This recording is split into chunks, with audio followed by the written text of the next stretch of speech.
はいどうもこんにちはこんばんはニコです。早速なんですけど今回はですねこのカメラの裏側ですね。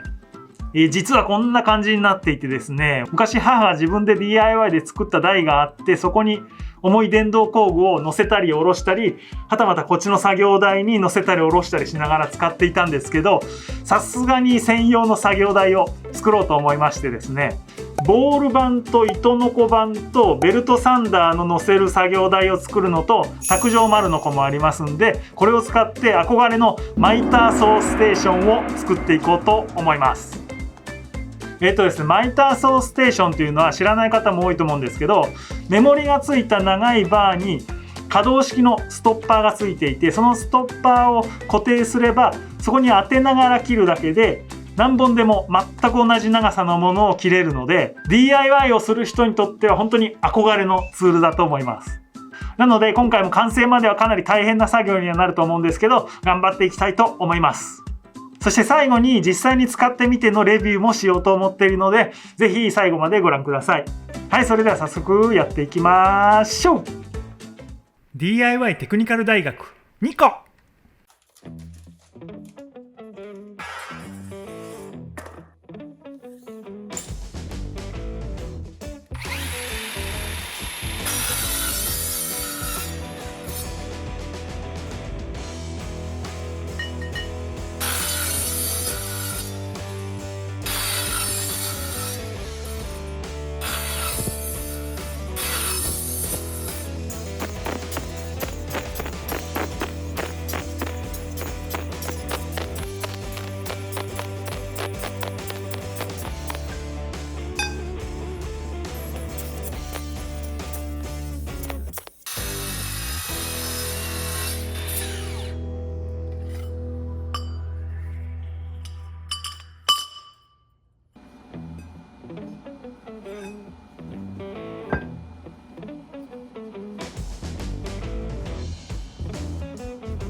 DIY テクニカル大学ニコ。はい、ということで完成しました。4種類の作業台にそれぞれ電動工具が乗っかっているんですけど、ちなみにですね、こっちの自動カンナと丸のこ盤もあるんですけど、こっちもこの前ちょっと映像にはしなかったんですけど 2x4 の木材を使って下に滑車をつけて動くような作業台を作りました。めちゃくちゃ使いやすくなっていい感じですね。はい、ということで今回のメインはこれですね。マイターソーステーションです。メモリ付きのゲージがあって、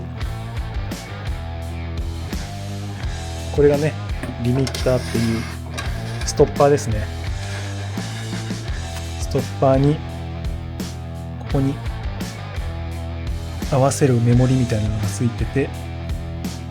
これで数字を合わせて止めて、ここに当てながら全く同じ長さのものはいくらでも切れると。これもう印もしなくていいんでめちゃくちゃ簡単です。はい、ということで早速切っていきます。この木材を切っていくんですけど、ゲージを合わせて今回は30センチぴったりでいきましょう。このストッパーもですね結構しっかりしているので強めに当ててもブレることはないのでいい感じですね。はい、ここにドンって当てて30センチで切ります。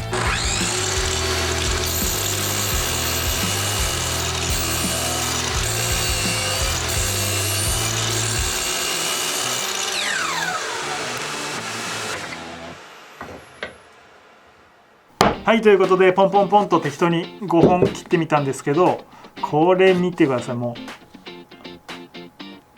ぴったりぴったり切れました。もうこれからもう DIY がはかどりそうです